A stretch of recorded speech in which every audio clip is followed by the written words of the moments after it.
Hey Don, can you hear me? Yeah, I can hear you, Dan. Hi, Uh, Mary. Hey, I'm on time. First time in a row. You must be excited. Yeah.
Hi, Dawn.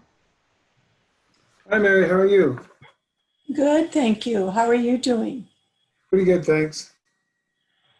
I'm calling from my son's empty bedroom.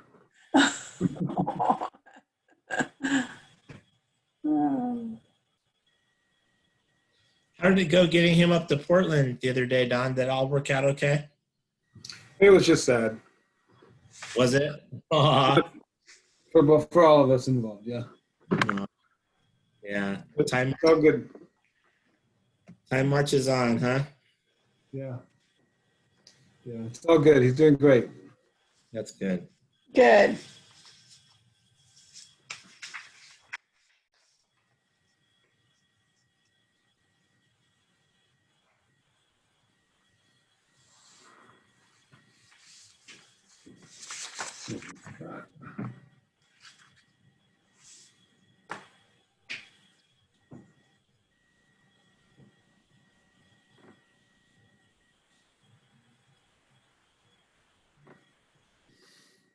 Rolling in.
Where's the puppy? We want to see the puppy.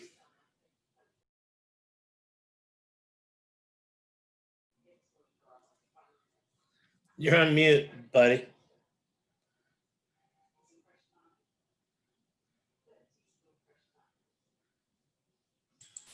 So did he get a new puppy?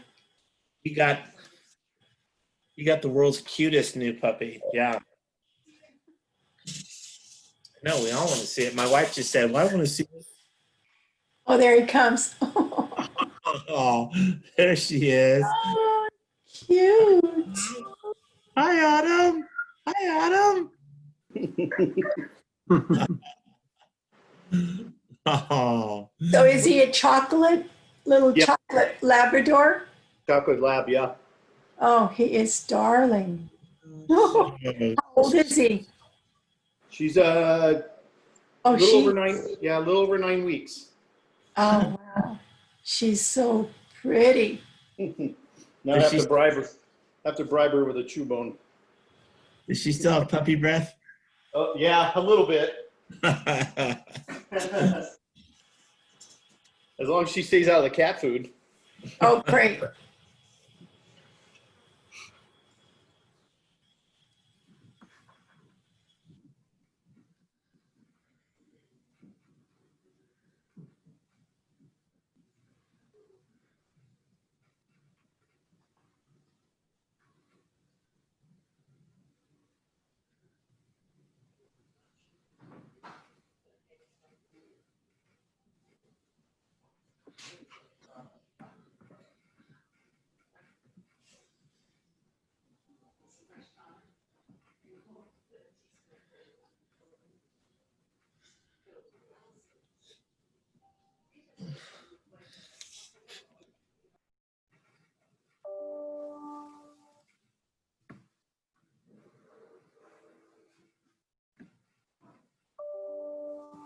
Oh, Lisa's here.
So Dawn, is David Mack coming and Marty?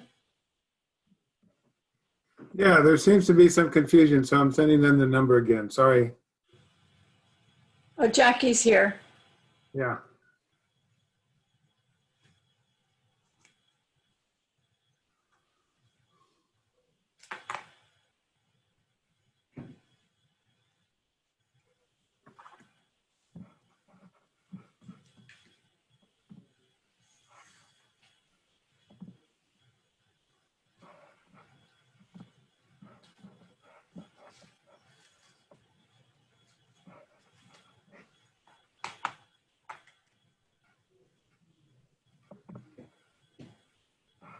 Okay, there's David. Just waiting for Marty. Marty Brown was going to join us. Hi, David. Hello. Hi. Sorry, I'm Marty's link didn't work either, so hold on, just give me a minute.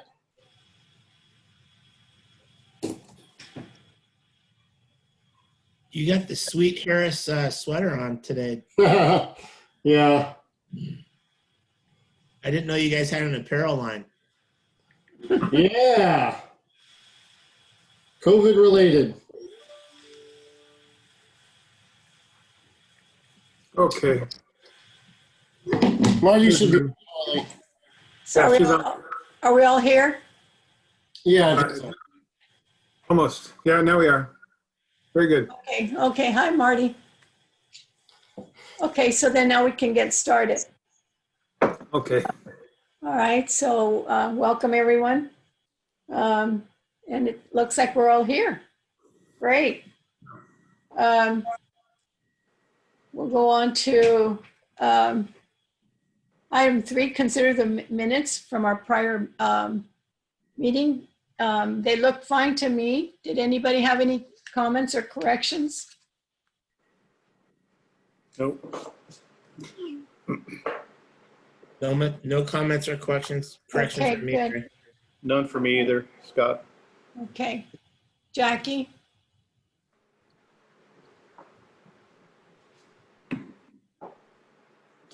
Jackie Morris, did you have any? Oh, no comments or questions good. for me. Thank you. Okay. And Marty? No, none for me. Okay, all right, so we'll just accept them. And we'll go on to item 4.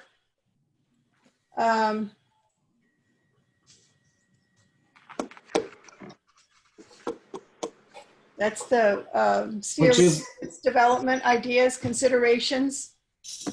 Yeah, which is me, I think. So this week, Don and Marty and I met to talk about direction we received from the committee to look into the housing element, try to get an estimate on how much acreage would be needed and how many houses, I guess, theoretically could be built. And we found out, interestingly enough, that my guess or estimate of 3% annually was pretty close to what the RENA numbers have bared out over time. The committee should consider that about a 3% growth per year for each of the housing cycles should be about that. And I think Marty actually found the information, but I think it was in general between 2 and 5%, depending on factors. So a middle average of 3 was good.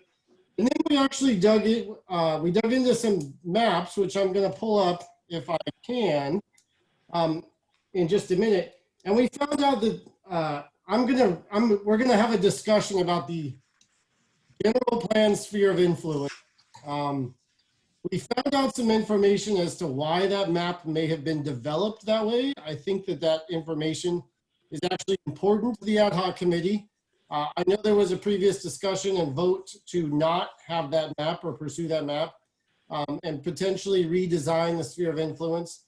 But some of the information we found, I think, is important, so we should revisit that. The first being, as I pull up the map, or a series of maps, is that, let me pull this up, share my screen really quick, sorry. Here we are. So this was the map we were originally looking at, I believe. Can everybody see that? Yeah. Mhm. Let me blow that up. So the blue line is the city limits, the red was the proposed sphere of influence. And interestingly enough, this yellow line is the area of concern. I don't want to say is an urban growth boundary, but in conversations with LAFCO, one item where you develop an area of concern which could serve as potentially a green belt to identify open space or green belt strategies. Not saying we need to go with this, but just bringing this map to back to the attention. When looking through the general plan, I feel, this is just David talking, that the sphere of influence may have been developed more to the southwestern, because this area up through here is actually all identified as floodplain. And the general plan policies that are in place discourage heavily, I'll say, development in floodplain areas. So I have a feeling that the reason that the potential sphere of influence did not go this way was to avoid those floodplain areas. I guess I missed that in my initial reviews, but I think that's pertinent information as this committee deliberates and moves forward. If the committee desires and the City Council and Planning Commission wants to put a sphere of influence out here, we would have to develop policies that would allow some development in the floodplain. That can be done. There's some pretty severe environmental concerns that would need to be addressed. There's some elevation in terms of finished floor that would need to be determined. There would need to be retention or detention pond development as that area was developed. And we would need to ensure that the flood waters for the 100-year or greater storms do not actually back up into San Juan Bautista by being displaced by development. So I just wanted to bring that to the attention, and then submit for consideration that may have been why this area was identified. This is not in floodplain. This is rangeland. You do get into some upper elevation hillside development here, but you stay out of the floodplain and you don't alter any floodplain waters. That's one map we should look at. And then I have another one. Well, David, can I ask you a question about that before you move on? Absolutely. Go ahead. So did you check the FEMA maps, and is that area in fact floodplain? I did not check the FEMA maps, but it's identified in the general plan as floodplain. So, And what's their source of information for identifying it as floodplain? well, it should be the FEMA maps, but we didn't dig into it that far. I see. Okay. So we're requesting, they're called FIRM, F-I-R-M, they're flood insurance maps. And I'm asking the county to send us the most current ones. I found some, Dan, that are about 20 years old, so. Okay. And what do those 20-year-old ones show, Don? That's floodplain? It does show that, it does show it as floodplain, yes. The Huh. creek goes, when it floods behind the windmill down towards the school and then out through the San Andreas Fault. Yeah, okay. That's interesting. So, and then because you asked, Dan, interestingly enough, there's a table. Can everybody see table 6 point? No? No, Okay, so let me Unshare. get that going. So let me do that. Let me reshare that. Hopefully we can do that now. Sorry. Oh. 6.4? Yes? Is that the puppy? Yeah, sorry. Oh, okay. So everybody can see this, right? yes, So table 6.4 in the general plan actually identifies build out areas, including density for housing types through full build out of the 2035 general plan. High density zoning, which allows a maximum of 24 residential units per acre. There's about 15.5 acres allocated within the city currently. 34.4 acres allocated within the sphere of influence, that map I just showed you, with a maximum residential potential of 371 within the city, and the sphere of influence as mapped in the general plan would allow 824. So doing that across all of these zoning, medium mixed use, medium residential only, low, we see that the sphere of influence and the existing city limits would allow the potential for about 3,000 dwelling units to be developed. And the difference amongst them, estimated number of existing dwelling units is 554, maximum by 2035 is 2394. The 35 housing unit target mandate was about 1,100. So if the committee decided to keep that map and not expand out into the potential floodplain, and the southwestern section or pull it back in and make less land available, it would allow for an additional of about 1,200 units, which would allow a 3% growth-ish for a number of cycles. So that's just some information to consider. Again, this is in the general plan. So the reason I bring that up is, and I'm not pushing to maintain the existing sphere of influence map. I just thought that this information was pertinent. If that remained the same, that sphere is covered by the general plan. It should be analyzed in the EIR. We could go through the LAFCO process, or if we want to reduce some of that land in the southwest, I don't anticipate that there would be any major environmental CEQA concerns because we would be allowing less development than the general plan Right. analyzed. But we would have to keep in mind that we do have to allow some development to occur. Right. So, Whether so that's, David, whether that's on vacant land or not. And then the other issue that we need to consider with all of this in mind, and it came up at the last meeting, was if San Juan Bautista does not have some ability to grow outwards, which in some senses is sprawl, that needs to be offset by some vertical development. So the smaller, I guess, greenfield development you have, the more vertical development you'll see moving forward. Maybe not in the immediate future, but the committee needs to find a balance, right? Last meeting, I heard that there were some people that didn't want the city to grow out in any direction, and that would mean that all development would have to potentially go horizontally. And then there were some committee members that sounded like they were open to some horizontal spread out development, which might mean less vertical development. So those are just some of the major things that we need to consider. And I think you guys had some questions, so that's a good time for me to pause and try to answer them. I just want to make sure I understand this correctly.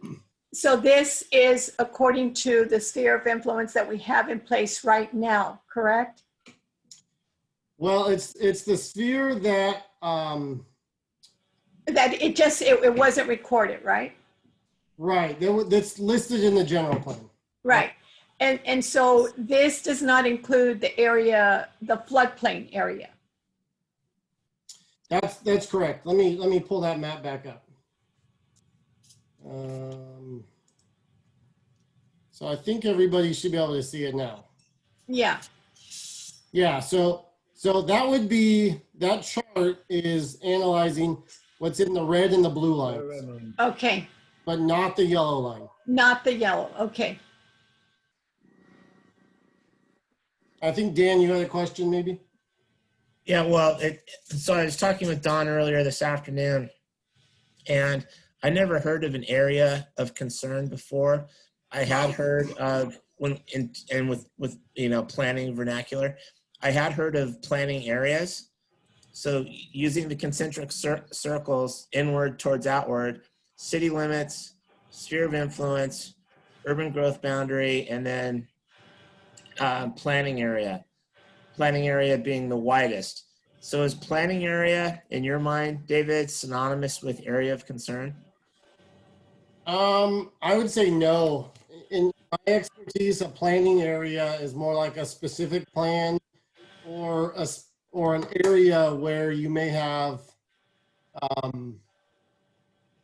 separate policies. So, I mean, they can be used in a number of ways.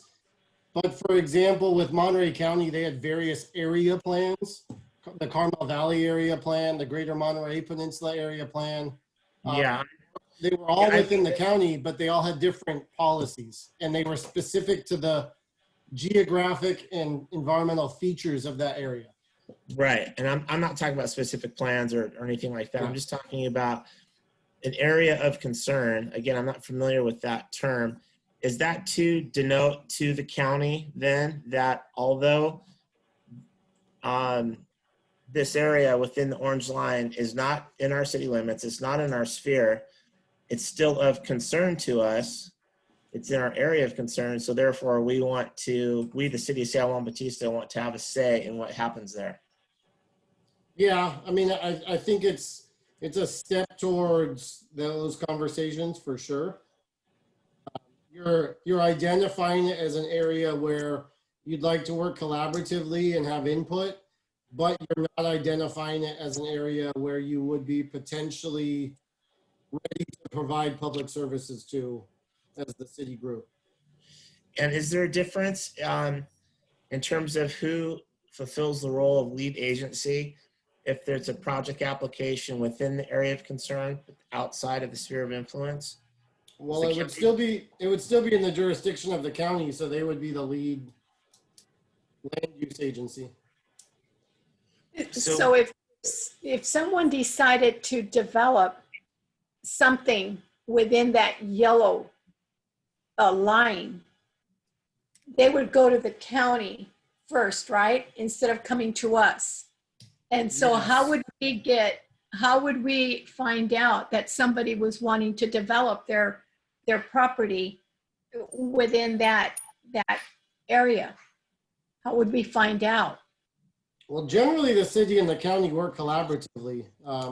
The city only has jurisdiction or final say on land within the city limits. So an area of concern, in my experience, tells the county, we like to collaboratively work on this. It's very similar to the same message as the sphere of influence, but the sphere of influence you're identifying as potential future annexation areas where the city would be willing to provide services. So there is that little nuance. Also in an area of concern, you could identify, areas for a green belt, or a number of other things. I'm not saying it's going to be a green belt. But there may be environmental reasons why the city would be concerned there. It also is kind of one step towards a buffer, I'll say, of encroachment of development. But it doesn't preclude development applications coming through the county.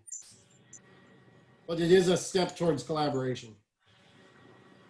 Okay. We're collaborating on a number of projects right now. There's a nursery up by Anzar High School that we provided comments for. We worked on the Dassel subdivision down by the cement plant. There's a number of projects that we're already collaborating on. And LAFCO also said that it would be possible with an area, identified area of concern, if the council adopted that it might be possible to enter into some sort of an agreement with the county around, what kind of a relationship and what kind of oversight we might have, even though the applications go to the county first, that we could legitimize or formalize it more by establishing some sort of an agreement with the county. Okay. Is that, Marty, is that in regards to tax sharing for commercial projects in that area? Well, you absolutely, no, you wouldn't be able to do that. You can only do the tax sharing agreement when you go through the annexation with your sphere of influence. Then otherwise the county, no, they won't. I haven't ever heard of doing that in the area of concern, that a county would be willing to do that. Only in the SOI? Only in the SOI as you annex. Once you actually literally go through the annexation process, you then have to work on the tax sharing agreement at that time. They won't let you do it until you annex. They're not going to share taxes until the annexation actually happens. And of course, that's a wide open negotiation. It can go any number of different ways. There's no formula for that. It's literally whatever you can negotiate with the county. Jackie, did you have a question?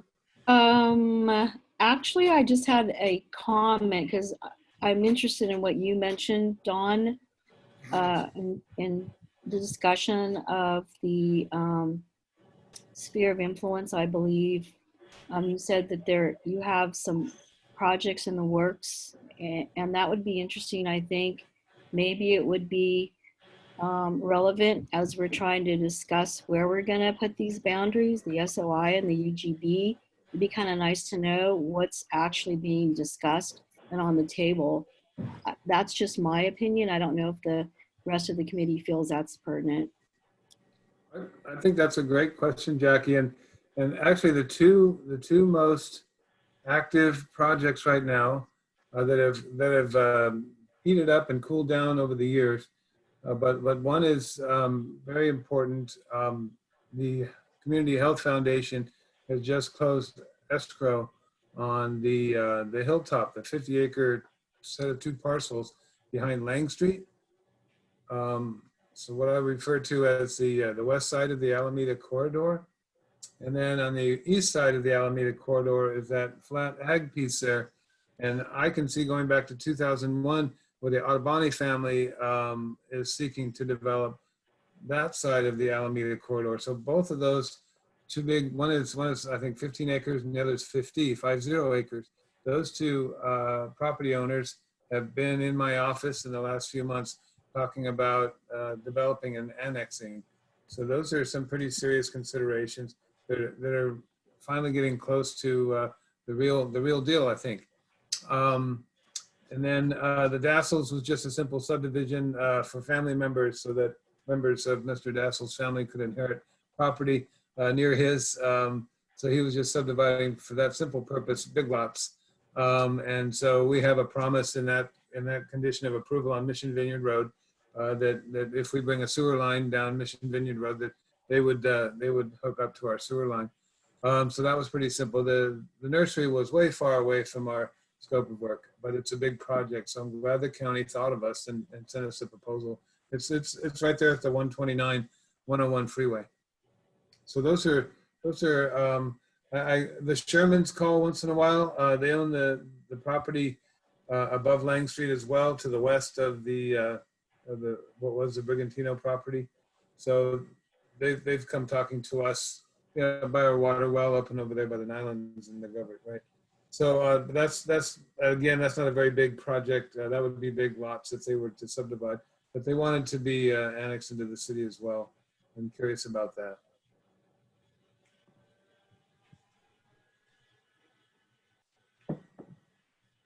So in a summary, and I can put that in a table for us for the next meeting if you would like to see it. That would be nice, Don.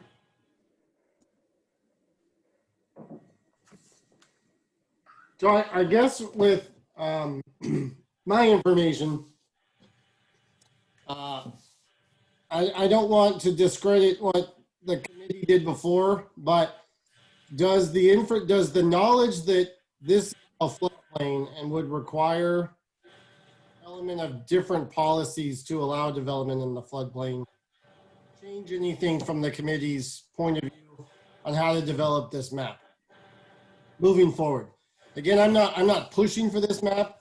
I just thought it was pertinent information because in previous discussions, everybody was trying to figure out how this red line got developed. And my best guess is that this red line up here to the north stays out of the flood. Well, it does stay out of the floodplain. And I think that that's why. So personally, I like it. I just would like to know, down at the bottom where it says San Juan Canyon, does this red line go all the way to the Fremont's Peak, or where does it end? No. Can you see the bottom of the screen? Yes. I mean, I don't know exactly where it ends, but it doesn't go all the way to Fremont's Peak. No, Okay. just the parcel, that white colored spot is the cement plant, Mary. So Okay, Yeah. all right, okay, just, all right. just pass this Okay, down. so I know where it is now, so I just wanted to be clear on that. But personally, I don't see anything wrong with this, this map here. I don't know how everybody else feels about it. I have a question as well.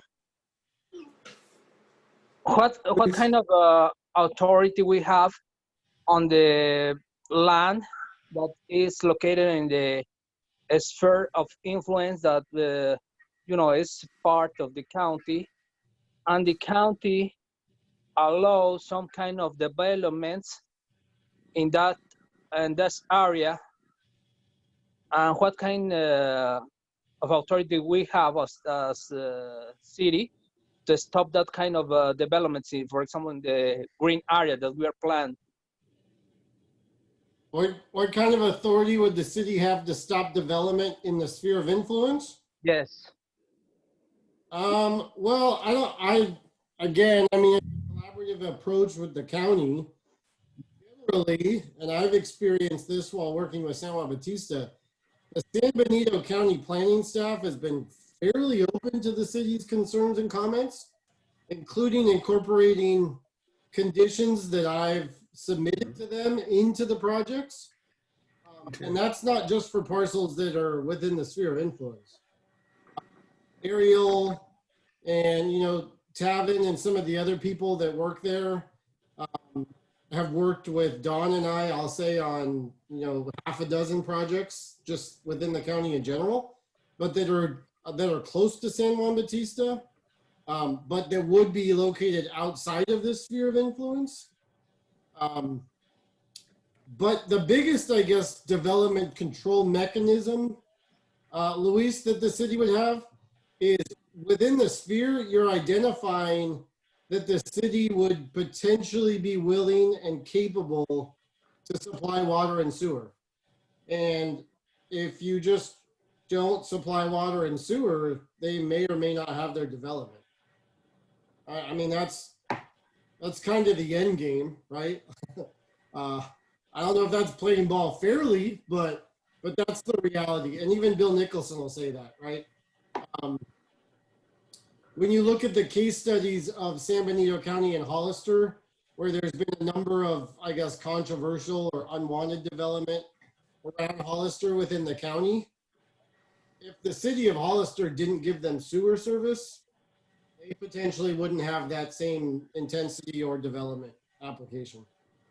That's for sure. That brings up another question, though, which I think Don has brought to the city council on the water master plan and some other issues, is outside of the sphere of influence conversation, does the city want municipal water and regional sewer service?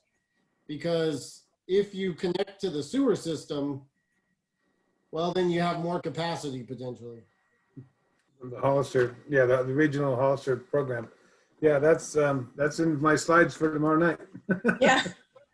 And so Potentially growth in this. so when that happens, then it's open to development, right? That's right. Yep. Well, I mean, I wouldn't say it's open to development, but it takes away one Well, hurdle. potentially. I get the impression there, looking back to the history of the city, that a crummy water system has kept our city small. Yeah. Yeah. Yeah, I mean, Mary, sorry to cut Don off. I'll just be kind of as much of a neutral party as I can be, right? The great thing about, I don't want to say crummy water systems, but I'll use Don's word. The crummy water system and the Crumbling, I'll put it that way. on the sewer capacity is it's kept the city small. Yeah. The downside of that is that as more and more repairs are needed on that system, existing development is carrying a larger percentage of the maintenance and the repair of a system that is requiring more and more expenditures to maintain the infrastructure. Yeah. I mean, that's the double-edged sword, right? Right. So, I say that kind of as the neutral party, is I don't want to push the city towards more development, but obviously as you have more development and you're charging the appropriate level of development and impact fees, they should be paying their fair share towards new connections, new water lines, as well as ongoing maintenance for both water and sewer. Streets. Streets, yeah, but I mean, without that, right? And I think San Juan Bautista is there or maybe there, right? The EPA has some concerns about existing infrastructure, and you're not really bringing in a whole lot of revenue to fix it, Yeah. for lack of a better phrase. I know. I mean, you have to have development. I'm just saying there's two sides to that coin. Exactly. If you have a heavily traveled road, you could always argue that there's too much traffic, so you shouldn't have more development. But at some point, you still have to maintain that road because people are driving on it without. San Juan Hollister Road's a good example.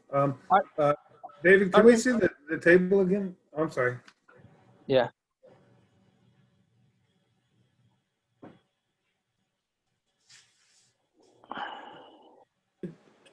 I got a question about that map again. This is Scott. Oh, sorry, Scott. Yeah. No worries. I'm juggling puppy here. David, can I bug you to go back to that map? Sorry. Yeah, I got one in front of me, but I had to print out. But anyway, this area of concern, or whatever they call the yellow line, that to me, that just kind of muddies things up. I've never even heard of it either, but that doesn't mean anything. It's really kind of not our concern if it's in the county and it's a floodplain, especially to the south. But the section there where it shows a sphere going into the canyon, I think that's a terrible idea. It's a dangerous idea, mainly because that's a high fire severity zone.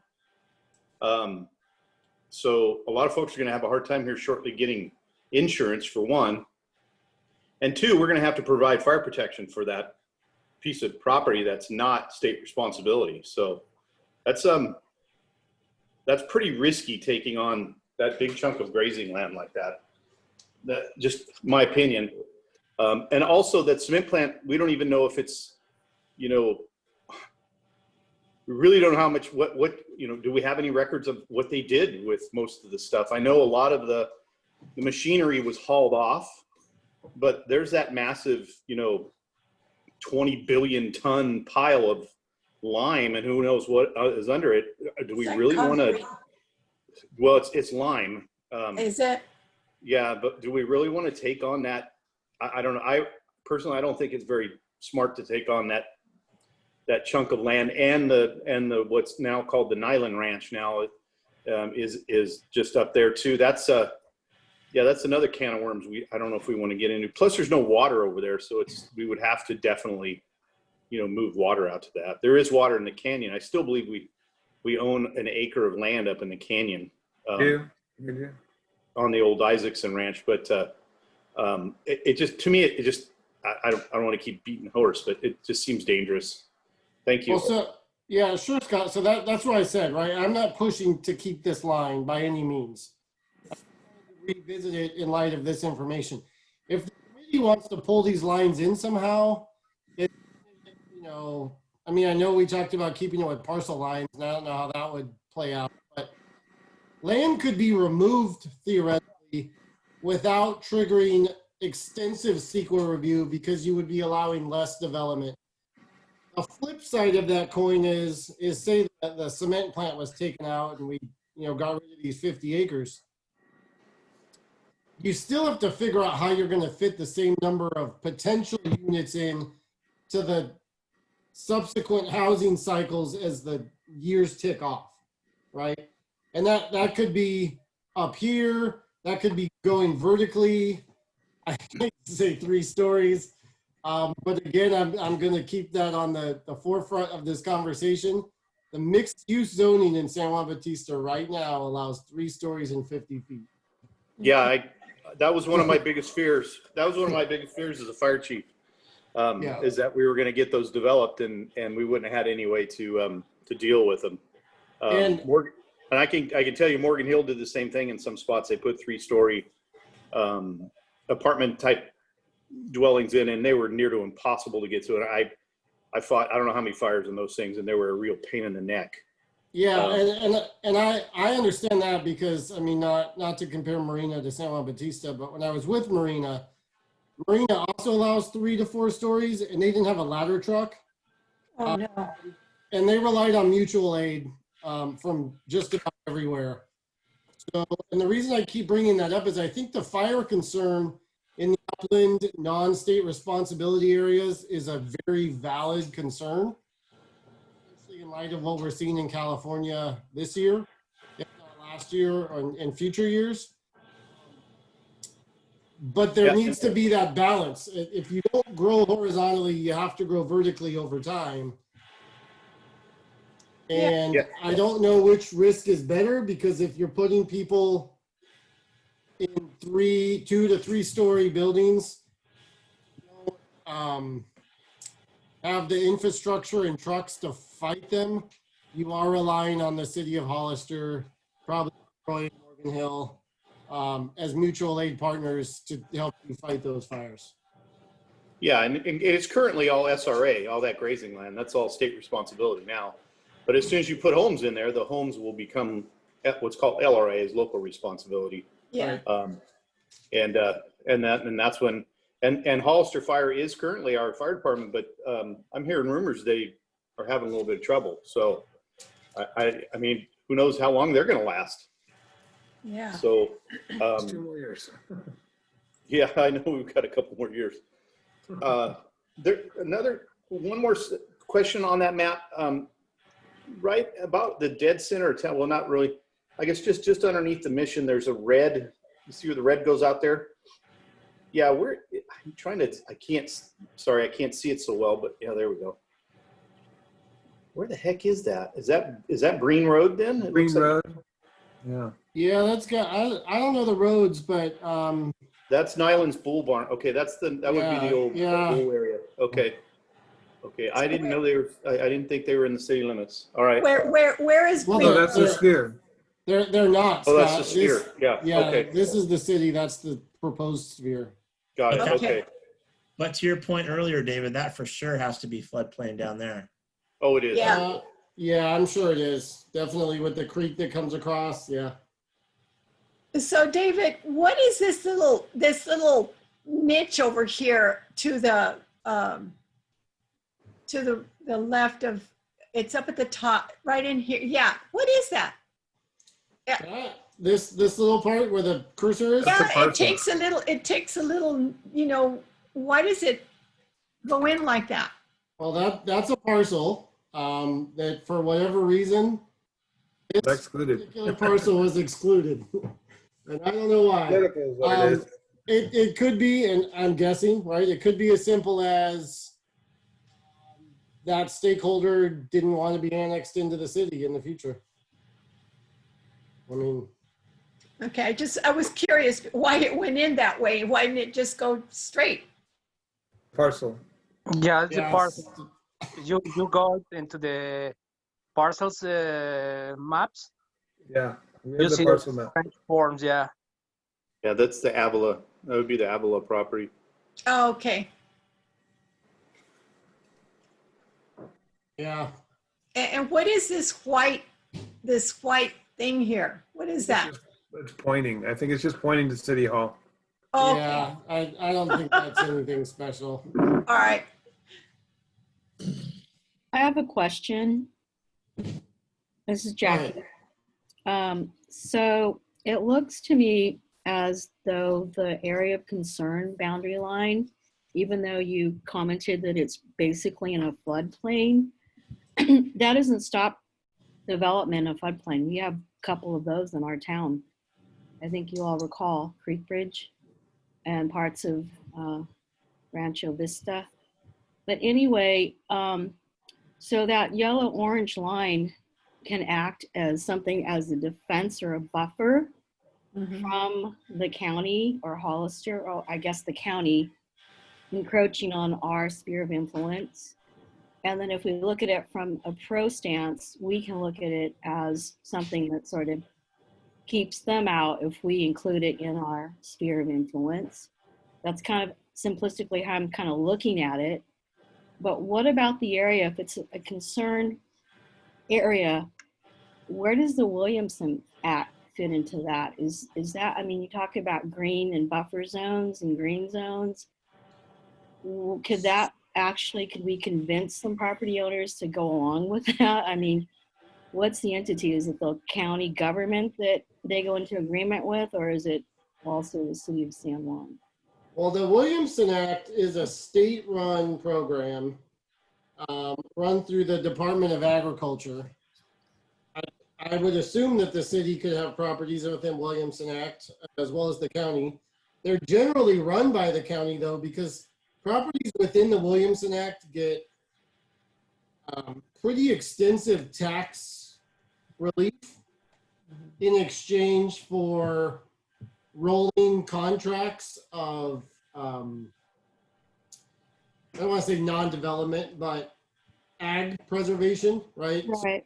Promoting and Williamson maintaining, Act- Go ahead, sorry, Jackie. no, just promoting and maintaining ag-based businesses. Yeah, but you have to have a viable agricultural use, right? You can't just say that I'm gonna keep it fallow per se on non-agricultural land to get a tax break. You have to demonstrate to the Department of Agriculture that you're actively using it for agriculture, and that can include grazing. But it has to be a certain designation of soil, whether it's statewide importance, soil of importance, or prime farmland or prime ag land, right? It needs a certain designation from the city, from the state. And the original Williamson Act contracts, I think date back to the 60s or 70s, they were originally like 15 to 20 year single term contracts. The new Williamson Act contracts, I think dating back to the 80s, are now between 25 and 30 year rolling contracts. So every year they self-renew. And in order to cancel them, you have to file a notice of cancellation with the state. You have to pay a tax penalty to get it out of contract, including potential back taxes. So they can be used as a mechanism for preservation, but you have to have a willing participant. You can't force them to enroll. And it's beneficial if you have a viable ag business, right? Right. Like the Salinas Valley. But I know a lot of people that have ag land personally that would never put it in Williamson, and I'm not saying anything bad against it. They would never do it because they're giving up their development rights in perpetuity and their future property values, in their opinion. I'm not saying I agree. That's, I just like to give two sides of the story. But they have the benefit of not being taxed at a market rate. It's a lower tax rate, correct? That's correct. Yeah, and the trade-off of that is that you're going to keep it in agricultural production. And I mean, we could go down the rabbit hole on that. I think they're very valuable. I personally live next to land in Salinas that's in Williamson Act, and I know it will never be developed, and that was the appeal of buying my house. I'll have the beautiful views of the Toro Hills forever. But it's owned by a big ag company. So Earthband Farms has a presence near San Juan Bautista. I can see them doing it, but if you were, and I don't know about the Nylons, right? If you're a smaller ag company or rancher, I don't know what their interest would or would not be, because they are rolling contracts, right? But I do want to clarify, because, and I could be wrong, I feel like people keep saying that we could keep the county out. Annex land, the city does not have jurisdiction on that property. Even if it's in the sphere of influence, right? That is still land that is within the county's jurisdiction. The city has identified it as future annexation, and you're negotiating with the county and LAFCO a better form of collaboration and cooperation. The city has jurisdiction over all this land. It's still within the county. Same as the sphere of concern. But is it not true that LAFCO's primary focus is on preserving ag land and open spaces and preventing urban sprawl? I would say that's one of their goals. It's like a major thing on their mission statement. I looked it up in our county, and that's like the first thing that pops out at you. Yeah, I mean, I would say that's one of their goals, is to stop rampant annexation and urban sprawl. I don't know San Benito LAFCO as well as I know Monterey County LAFCO. I can't comment on what San Benito County LAFCO's makeup and goal is. But part of their role is also to facilitate some form of annexation, cooperation between government jurisdictions, not just always preserve land, right? It's supposed to be smart growth that's controlled. That just hasn't been the experience here in San Benito County, not even a little bit. I don't care what they have on their website. LAFCO in San Bernardino County has been all about annexing land to the city of Hollister. That's why they're experiencing the explosive growth that they have residentially. And as regards San Juan Bautista, LAFCO has been about annexations here as well. I was on the LAFCO board, and it's all about annexations. Never once did I hear anything about preservation of anything. I agree. And they need to be more. That's why they have, sorry. They need to be more transparent. They need to change their mission statement. And we need to, because they're touting something else. Well, I know, Jackie, but they can tout all they want. It's just like anybody can tout something on a website. It's what has been the practical effect. Okay. And you can ask Anthony Botello. He's on LAFCO for decades. And all LAFCO does is process annexation applications. And they will vote yes if you can provide sewer and water. And I think we have to be really clear-eyed and clear-minded about that. And when and just get back to the conversation here, when we're talking about sphere of influence lines, if you provide or indicate in a LAFCO document, a sphere of influence document, that you are willing to or can provide sewer and water to a certain area, 100% that's going to be an inducement to development. No questions asked. It's not even debatable. It's an inducement to urban sprawl if you provide sewer and water to that area. Or the intent to in a future time that you would be able to do that, correct? That's right. Yeah. That's right. So I think that gets back to a recurring point, at least in my opinion. Again, there needs to be a middle ground, right? I don't think anybody's advocating for one thing or the other. And maybe I'll let Dawn take this over. There is potentially the need for San Juan Bautista to connect to the regional sewer plant in Hollister. For uses within San Juan Bautista currently. And that needs to be weighed with what it would mean for potential future growth of the city. But there's also environmental concerns by not connecting. Am I correct, Don? Well, and there's practical concerns, costs and so forth. In the long haul, the 20-year spectrum, connecting to the regional plant is probably the most cost-effective thing we can do, assuming our industrial users are kept in check. And we're only receiving domestic water from them. So, and that can be done. So the real estate that we own and the facilities that we have are spent, I'm afraid. So it's either going to require a sizable investment in them and then a sizable investment to operate them, or we can simply be in the business of collecting wastewater and shipping it elsewhere. Because that plant was built for that, and we miss Harry. He passed away, but we've had some really great meetings with the county, with Harry, talking about the importance of the regional, making the most of that regional plant. And there are studies dating back before the plant was built about how that would be the best approach to the whole county's wastewater issues. So that's consistent with thinking over the years, and that was the reason we were looking in that direction. As far as the water source, that's a big part of the city's issue. All of our groundwater is hard. All of our groundwater has high levels of chlorides, and frequently our wells are succumb to nitrates as recently as last March. So they're just not reliable, and so so it's water security as well as cost, as well as partnering. Both options allow us to partner and solve our problems rather than trying to solve them by ourselves.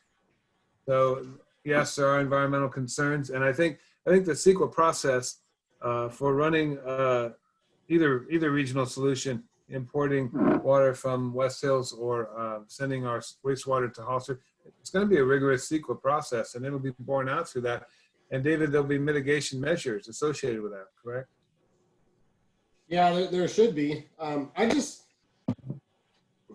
think to me, in order to develop a sphere of influence, whether it's this map or a different map, this committee and the city, council, planning commission, stakeholders, we need to identify what the ultimate path forward for the city is. If the desire is to not grow horizontally, you need to acknowledge that you're going to have to grow vertically. And if the desire is to not grow vertically, you're going to have, conversely, some horizontal growth. There's a number of things in play, though. I don't want to push or help advise the committee as to how to develop a map or adopt this map or do something else. It's not going to ultimately achieve the goals of the current elected officials and the future elected officials. Because if we spend the next 2.5, 3 months developing something and having conversations about what this committee wants, that's great. But in January, if new people come in, or in 2 years, the desire of the city changes, you're going to go through this process again, right? So we need to find a middle ground where, in my opinion, professionally, allows some very controlled smart growth, whether that's connection to the sewer or not, connection to municipal water or not, some horizontal and some vertical growth, with all of the factors considered, right? Where's the floodplain? Where's the rangeland? How are we going to provide water, sewer, fire, police, etc.? Because otherwise, we're just kind of like shooting in the dark, right? Well, we're just going to be spinning our wheels. Yeah. So to me, I think we've had some good discussions, and this is kind of the rub or the hard conflicting part of these processes is, what does San Juan Bautista want to be in 6 months? Where do you guys want to see San Juan Bautista in 18 months? Where do you want to see it in 5 years? Because the short-term goals need to be met. You have to have eyes on the long-term goals, right? You don't want to be doing this every 2 years or every 3 years. Well, one, for cost, and two, it's just a lot of effort. So David, may I respond to a lot of what you said? Yeah, absolutely. And just overall, I think this committee might benefit from more input from the committee members. And because some of these questions, is that Don and I were having this conversation earlier, some of these questions are philosophical. But although they're philosophical, one of the things that San Juan Bautista enjoys uniquely, I think, is this kind of community ethos, to where I'm confident, and I think the other committee members might support me in saying this, and I'm getting off the council December 31st.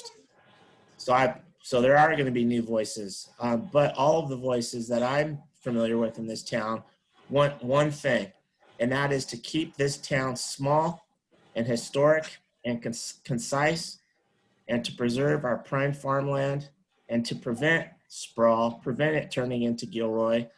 And I think Don would echo that with the survey that he took 6 months or so ago. And the survey results were overwhelmingly in favor of that concept. So I don't think we have to worry about a tide turning after the November elections or next spring or even a year from now. I think we're always going to want to stay small. As regards the sphere of influence line in particular, I wish I could do share a screen and use my cursor, but looking to the north. What's that, Don? Well, we can share the screen with the whole committee if you wanted to. How do you do that? I'm going to make Oh, sure. Don needs to do it. Okay. There you go. And if anyone else wants to play with the cursor, just let me know. Yeah, you should see a share screen button at the bottom when you have ability to do it. The green one? Yeah. Okay. Oh, yeah. So, we were looking at that table, David and Marty and I, and we added up the numbers, and David did the math real quick.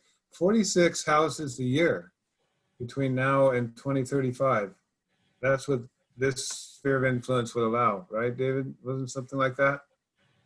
That's a lot. Yeah, I mean, roughly, right? It'd be think it was 46 houses a year, and I was guessing at 3 people per house, right? That's how I got 46. It's a certain percentage of growth, 2 to 5% average through the RENA numbers. 46 houses a year on average, it adds up, right? I mean, I'm not. Sure, it's 3,000 new homes, Yeah. 3,000 new residents, almost twice what we are now. But that could be accommodated while keeping the downtown small.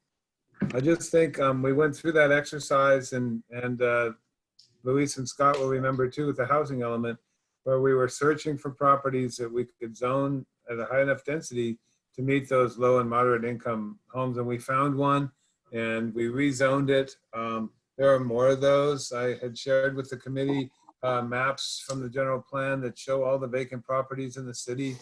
So that kind of answers how it starts to answer the question about which properties could potentially have a denser housing on them than they're zoned currently.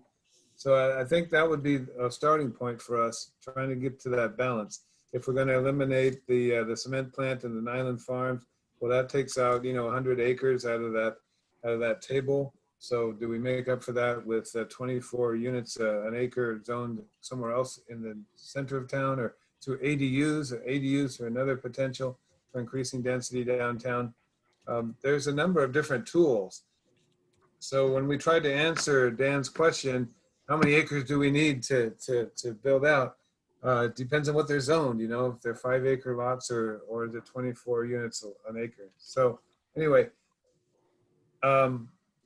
that's where we're getting at. Do we want to be at 5,000? Do we want to go from 2,000 to 5,000 between now and 2035? No.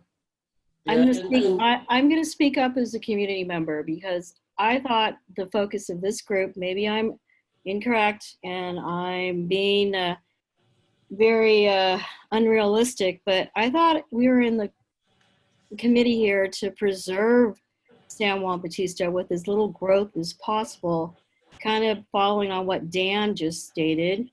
And Right. I'm kind of gathering the flavor of everyone else's comments, except for staff. And I'll be very honest, except for staff, it feels like there's a heavy hand to push all these requirements and 3% growth. And let's go from 1,200, what we used to be for years, to 5,000. Where's that coming from? We don't That's have what's coming- roads. We don't have infrastructure. I have a Excuse me. question. The numbers that you gave us right now, was it 46 houses per year? I think it was. Well, it's 46 residential units. per- Okay, so residential units, okay. And is that the 3% that you talked about? The 3% of growth per year? Is that part of it? Well, that would be for build out of the general plan as determined by that chart. And does it have to be 3%? What about 1%? Why couldn't we just have 1% instead of 3%? Exactly. Well, you can. And so this is to answer both of your questions. I'm trying to toe the line because I don't want to sound that I'm pushing you guys or the city to grow, right? I mean, the point of the sphere of influence is definitely to control growth and expand. Right. And there's no doubt about that. But I like to be transparent, right, through what's happening. So to answer your question, Jackie, some of those heavy-handed mandates, unfortunately, are coming from the state legislator and Office of Planning and Research, OPR. The state itself is passing bills, assembly bills and state senate and other legislation that is starting to tie the hands of jurisdictions. Through the regional COG, Council of Governments, you get RENA numbers, housing needs allocation, that you're expected to meet every cycle. You're expected to provide so many single family residential home, or I don't even want to say that, so many market rate homes, right? Because they don't have to be the traditional house with the picket fence on, 1/5 acre lots. They could be townhomes, they could be flats, they could be a number of things, but you expect it to provide so many market rate houses and so many affordable, moderate, low income and extremely low priced units. And when you start to fall out of compliance with that, I don't want to say it will happen, but the state is starting to step in and tell jurisdictions what they're going to do when they're not in compliance with their housing element and the provision of their housing units, right? The state will legitimately just start saying, you need to approve blank or this is going to happen. And I don't want to talk about Marina, but I saw it happen with Marina, which was unfortunate. They're also starting to pass legislation where, and I don't know the number off the top of my head, but where they're requiring cities to develop development standards, which will streamline processing. So if an application came in for 15 units and it meets all setbacks and it's of a certain development type and it provides so many units in an income bracket, it's by right development. Right? It's not a planning process, it's a building permit. And on the discretionary ones, you know, like there's another bill that limits the amount of hearings where, for example, once an application is deemed complete, you can have no more than 5 hearings. So to put that in perspective, in San Juan Bautista, if it required a conditional use permit, a subdivision map, and a site and architectural design review, you'd have to do potentially, or historic, you could have the planning commission and the HRB hearing, and I know in San Juan Bautista, they're a joint body, but you guys run them separately, right? Where the HRB makes a recommendation to the planning commission. If that got continued, that would be 3 hearings, and if the city council wanted to weigh in, they 2 shots at that apple, and after those 5 hearings, it's approved under certain parameters. So and that's not a fear tactic, right? There's many ways around that, but that's where that heavy-handedness is coming from. Unfortunately, this committee needs to be aware of it, but isn't going to handle it. Housing in California, and I don't mean the classification affordable, just simply housing that is affordable to a working person in California is a very big political issue. If you can't afford to live where you work, you commute, which creates traffic. And I don't want to get into that, but that's where some of that's coming from. So the state's going to start telling jurisdictions through the RENA and HCD on the housing element cycles, Right. build so many houses. You need to grow at such a rate. Right. And it's almost to the point where the state wants to flood the housing market with so many units statewide that the cost of housing drops. Right. Which is impossible. So Jackie, I wanted to respond as well. Jackie, all I was doing was citing what's in the general plan now. So that table 6 that David had up there talked about, this is a document out of the adopted general plan. And I think where this committee wants to go, the maximum potential additional dwelling units by 2035, instead of having 1,400 units, maybe we decide 700 units. You know what I mean? I'm just trying to measure it so that I can take something back to staff and say, okay, the committee wants to reduce these maximum potential residential units from 1,400 to 700, a maximum SOI, sphere of influence, from 500, sorry, we're in the way. So I think that's where we started, Jackie, was that same conversation of, see, this 2,393 units is currently part of the general plan. We want to reduce that number. That's what this committee wants to do. So that's totally consistent with your sentiment. So all I was doing was saying, okay, if we don't change this, we're going to get to 5,000 people population. Yeah. So how do we want to change this? And so that's why I thought this table was a really good visual for this discussion today. Can we So- have a copy of that table? Yeah, It's in the general well, it's plan. in the general plan. Okay, Just table 6.4. Really quick, Jackie, and then by all means jump in. I do want to throw out though, and Dan is probably going to be a little more familiar with this than maybe some other committee members. When you start to reduce what's allowed in the general plan and you're doing general plan amendments, you also need to be aware that reducing this chart changes what's allowed in the general plan and maybe requires some CEQA review. Well, and it runs afoul of SB 330, doesn't it, David? Well, yeah, I don't know this bill by heart, but I'm pretty sure that it's 330. Yeah, and maybe So- Dan, you can expand on that as a committee member. So all this information is not just coming from staff and feels like it's being forced. So they don't kill the messenger. Is that what you're Yeah, concerned? yeah. I mean, Sorry, sorry, I'm towing the line. That's So okay. what would be wrong with a CEQA review? Well, so this is an adopted general plan, and our housing element, I believe, is based on this general plan. If you start taking housing units out, then you're telling the state that, well, we've changed our mind. We're not going to grow as fast. And they don't necessarily. They're going to require you to redo your housing elements potentially.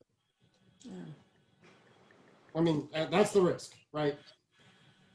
And Mary, if I could comment, I don't see the downside of secret review to be looming as largely as I do seeing a violation of SB 330, which the state legislature passed down a while ago, saying that a municipality cannot reduce or take any action that would reduce density, that would change the general plan, would do any of that stuff. Hollister got in trouble for that.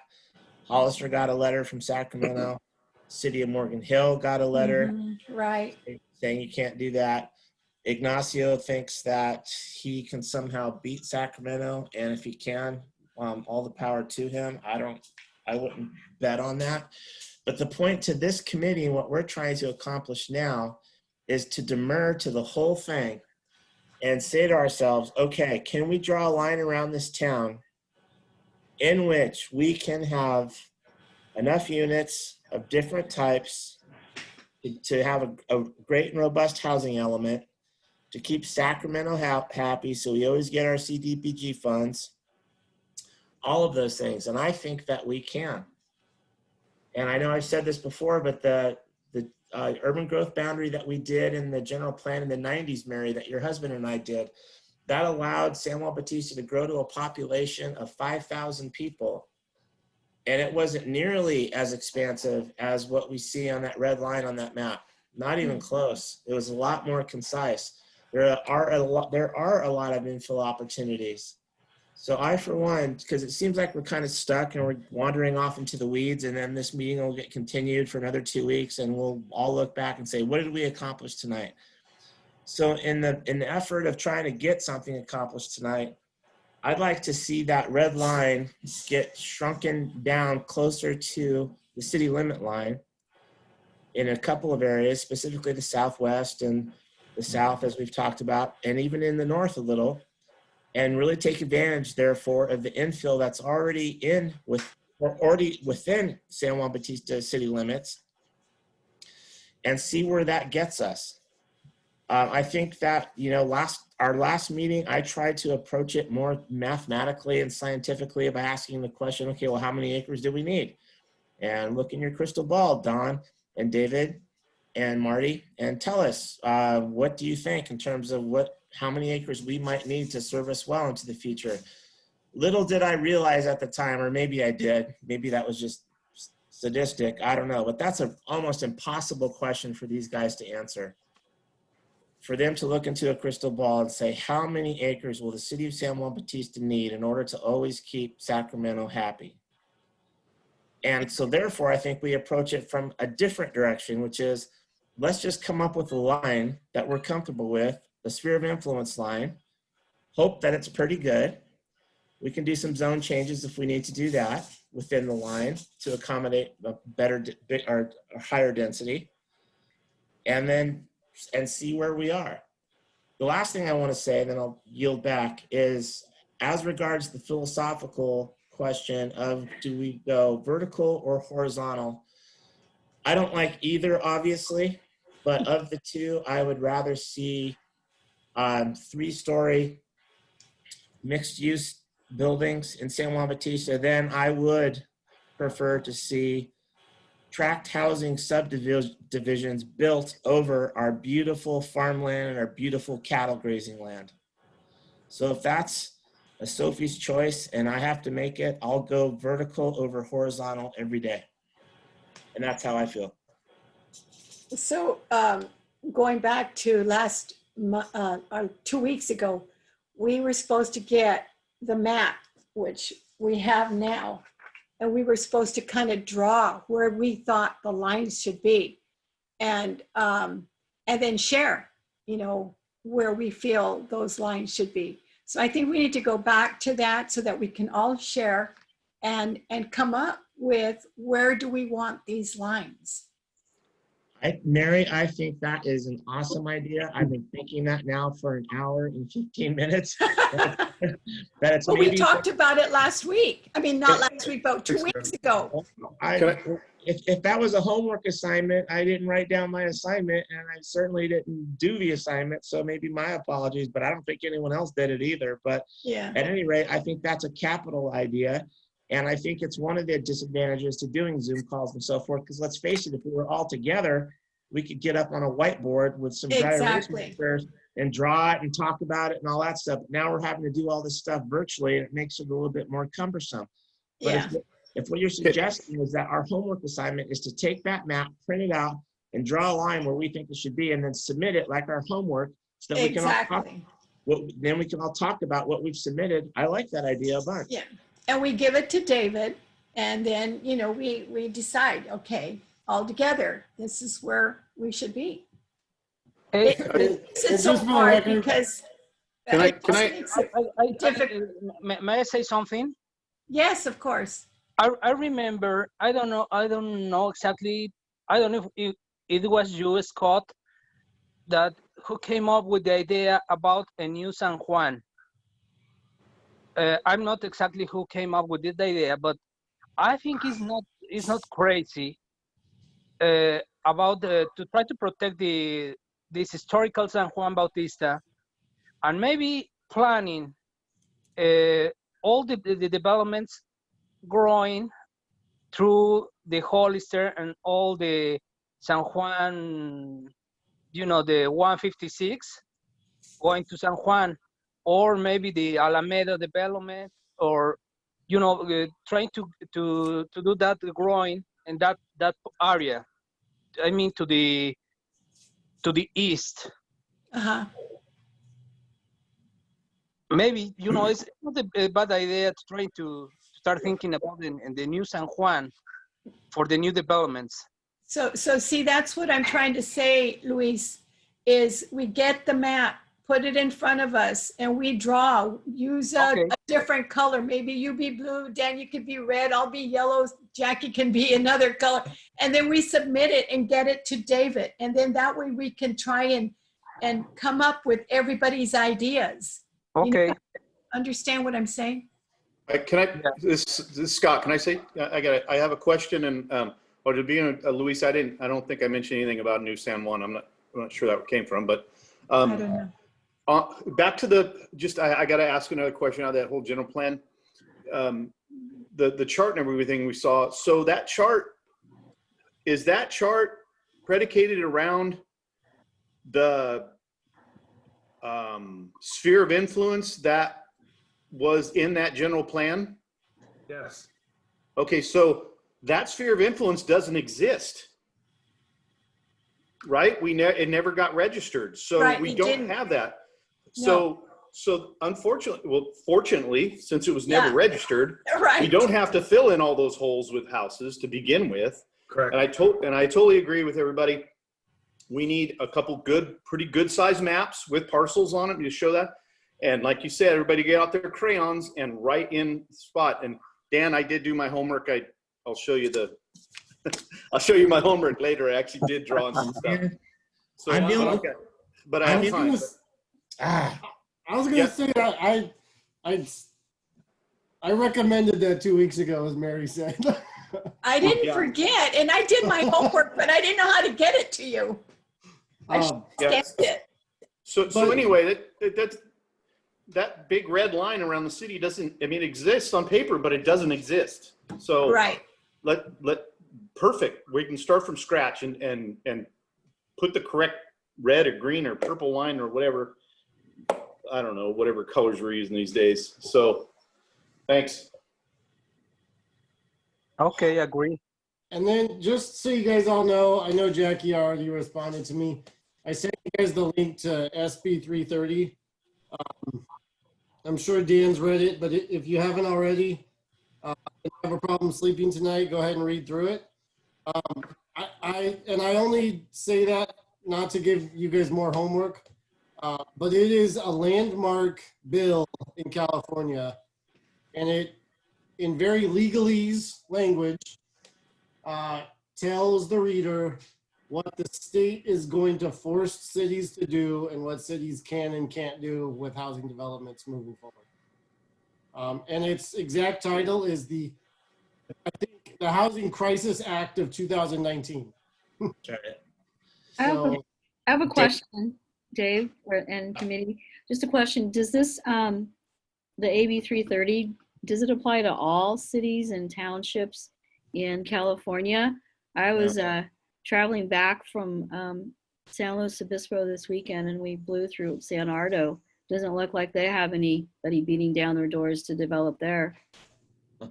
well, so I can answer that question. San Ardo is part of the county of Monterey, and where I used to work.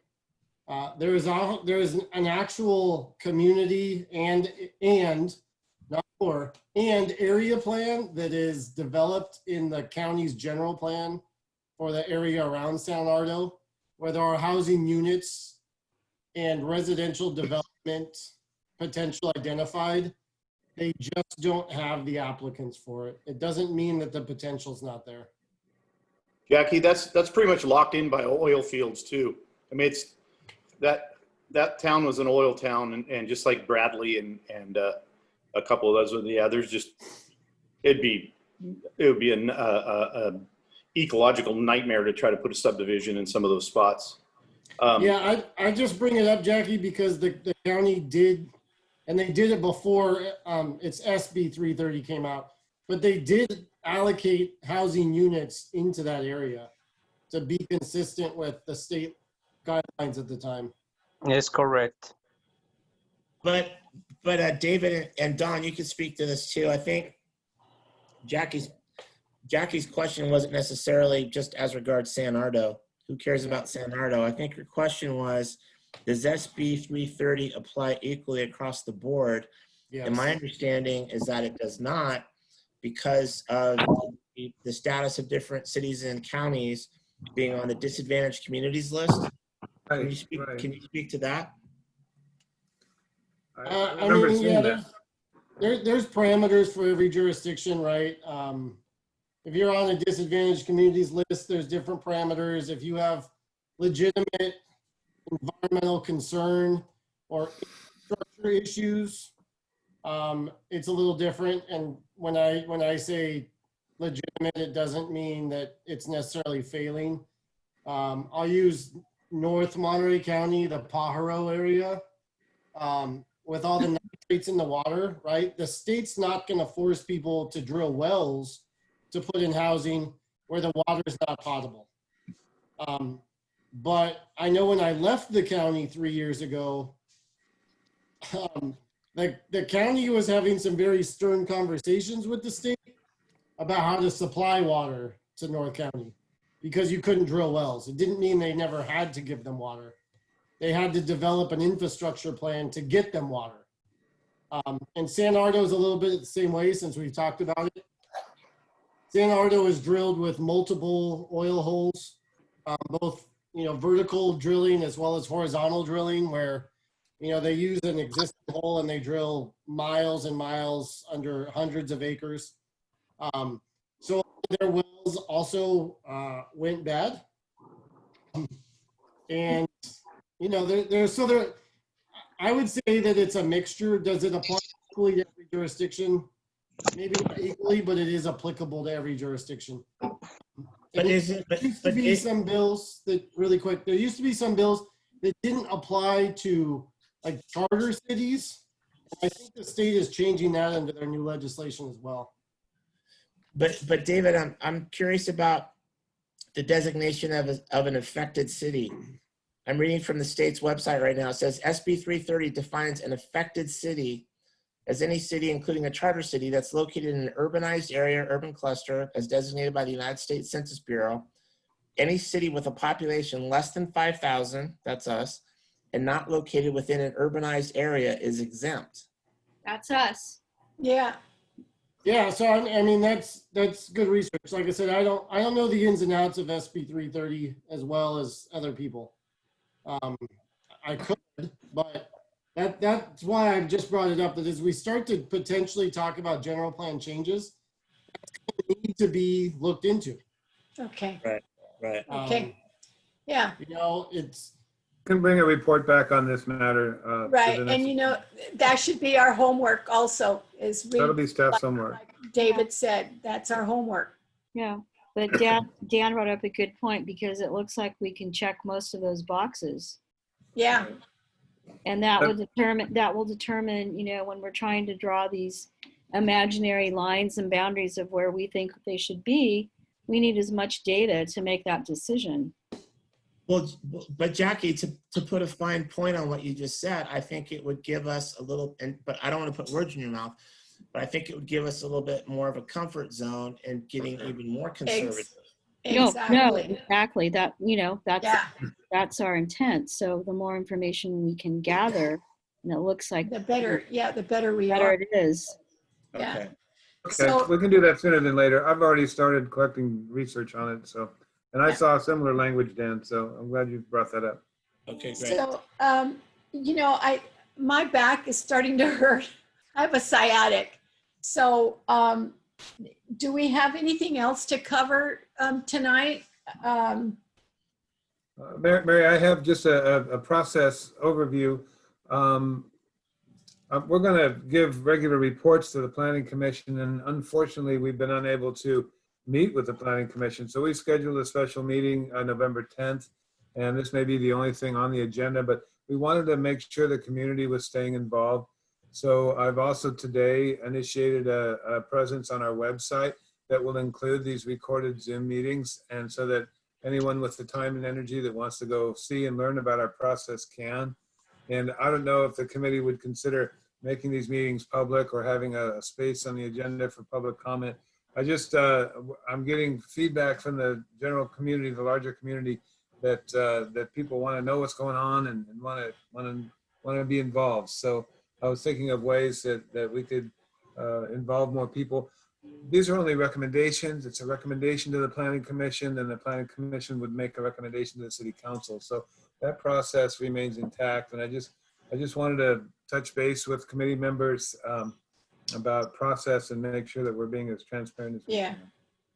I agree. I think we should, you know, look into that, and maybe we can somehow include the public. Well, we have the public. That's Jackie. She's the Yeah, the that's representative true. for the public. I mean, let's don't get this thing into a group think type of thing. We're already kind of behind the curve, but and then back to Dawn. Dawn, when you say we have a meeting, are you saying the Planning Commission has a meeting on November 10th?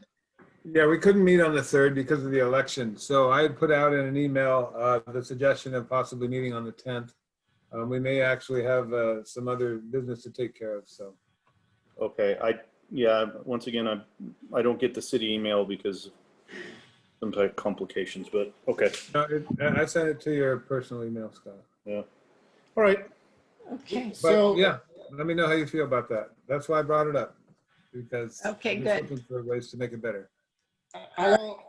Can I bring up one last topic, Don? Sure. Because I think this committee, we don't need answers tonight, but I think the committee needs to think about this.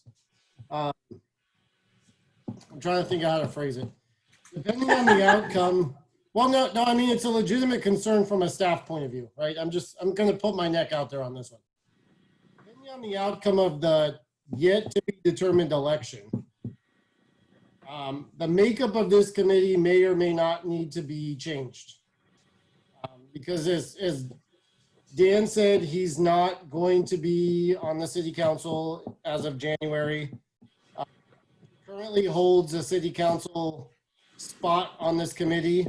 I believe there's a couple members of this committee that are running for office on the city council. So if one or both of them win, we need to make sure that the spots on this committee are allocated appropriately. We can't have a quorum of the city council sitting on an ad hoc committee, or it becomes a public hearing or a Brown Act with the planning commission. So depending on what happens as we move forward and the outcome of those elections, this committee probably sometime around late November, December, if we're still meeting, we'll need to figure out how we're gonna do that. Just because I don't want to get us in some Brown Act violation issues. Right. Does that make sense? Okay, Right. yeah, it does. That makes sense. David, I'll be at Walter Reed Medical Center and I'll be fully accessible. Sounds good. We know what suite you'll be in too, right? That's right. Sounds good. The only thing I was going to suggest is, Mary, as the head schoolmaster here, why don't you assign us a date to have our homework turned in to City Hall? Okay, when should we meet? First of all, do we meet in 2 weeks again? Oh, wait, I'm not gonna be here in 2 weeks. I would propose 3, if not 4. Next month? Well, I would like to not meet on November 2nd. For my own personal reasons, I work the elections and I work from about 4 a.m. to 12 midnight on the 3rd. So I'd like to go to bed early on the 2nd. Well, why don't, no. Do you think we'll be meeting on the 3rd, Dawn? I don't, No, No. that's election day. oh, that's right. Okay, Only sorry. on Election day. Not thinking. I would say the 26th or the 9th. The 26th of October. But if everybody wants to meet on the 2nd, we can. We'll just have to. we I meet, would prefer the 26th, Mayor. That way we can prepare a good summary. but I won't be here. I'll be. Oh, you won't be here. Oh. You won't be here on the 26th or the 19th? No, we're leaving on the 22nd and we're gone through the 30th. Uh-huh. Is that October, Mary? October, yeah. I mean, we could,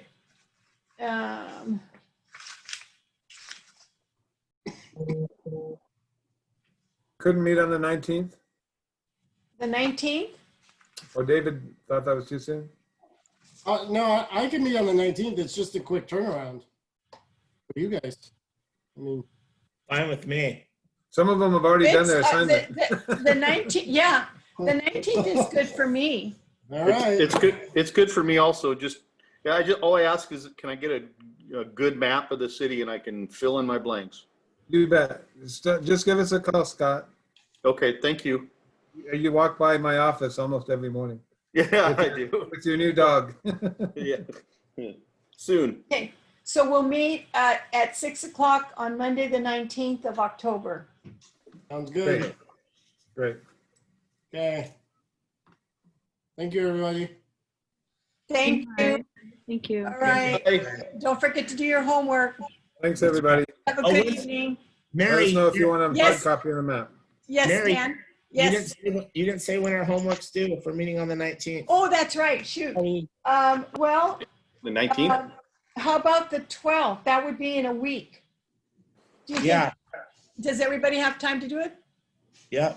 Okay, all right, good. It'll be due on the 12th and we And get, help yourself. we'll get it help to yourself Dawn as well. at City Hall. Yeah. Yep. Okay. Don and Marty. Okay, Okay. all right, Great. good. Thank you very All right. much. Thank Thanks, you. Thank you, everybody. Thank you, everybody. Thank you. Have a good night. evening. All All right, right, good night. bye. Bye.